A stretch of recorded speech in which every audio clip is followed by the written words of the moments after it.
Serial शुरू में आने वाला है।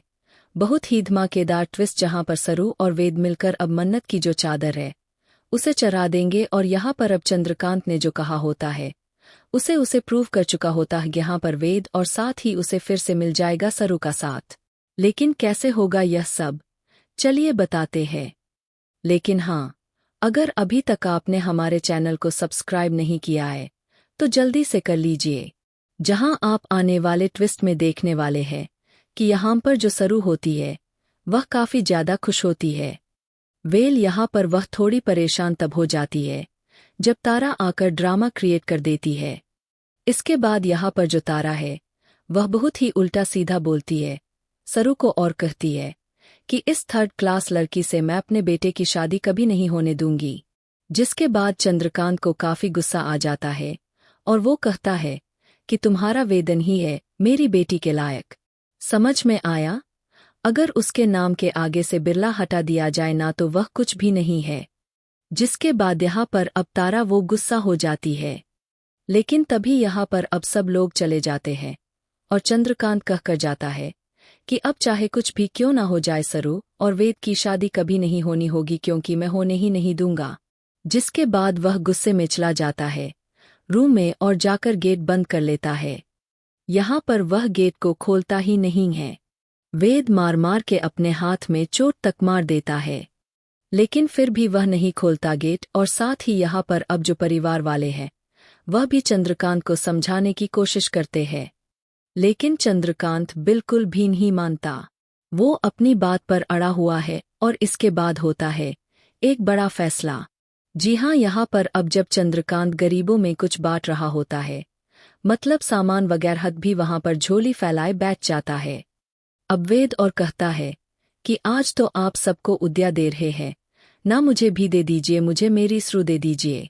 जिसके बाद यहाँ पर चंद्रकांत कहता है ठीक है, मैं ना आज के दिन किसी को निराश नहीं कर सकता। एक काम करते हैं, मैं तुम्हारे सामने एक शर्त रखता हूँ। अगर तुम उसे जीत गए हो, तुमने वो पूरी कर दी तो मेरी बेटी तुम्हारी। बस तुम्हें पता है क्या करना है। तुम्हें सोने की तार वाली चादर ना भगवान जी को चरानी है, और वो भी हमारी पूजा खत्म होने से पहले 11,000 की होती है। वो और हान तुम्हारे नाम के आगे ना बिरला नहीं होगा, मतलब कि तुम्हें खुद कमाए हुए पैसों से वो चादर चढ़ानी है। जिसके बाद यहाँ पर वेद को समझ नहीं आता वो करे तो करे क्या। यहाँ पर वो चला जाता है और साथ ही एक फैक्ट्री में जाकर वहां पर काम ढूंढता है। वो लोग कहते हैं कि यह जो पत्थर है ना, यह ऊपर पहुंचाने और 300 रुपये धाड़ी है पूरे दिन के। जिसके बाद यहाँ पर अब जो वेद है वो तैयार हो जाता है और यहाँ पर अब काम करने लगता है। वेल इसके बाद यहाँ पर सरू पूछती है, जिसके बाद अब सरू को देखकर परेशान हो जाता है वेद, लेकिन फिर भी वह रुकता नहीं है, अपना काम पूरा करता है।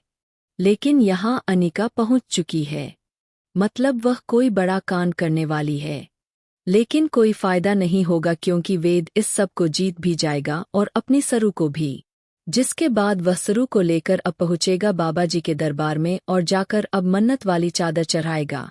तो अब देखना काफी इंटरेस्टिंग होगा, क्या सच में अब हमेशा के लिए एक होने वाले हैं सरू और वेद। लेकिन इसके बाद फिर से तारा को कोई नया प्लान बनाना पड़ेगा। भैया आप हैं कितना एक्साइटेड आने वाले ट्विस्ट के लिए, हमें कमेंट बॉक्स में बताएं। ऐसे ही खबरों से जुड़े रहने के लिए आप हमारे चैनल को जरूर सब्सक्राइब कर लें। Это пример поведения особи женского пола, которая недостойна гордым словом. Женщина.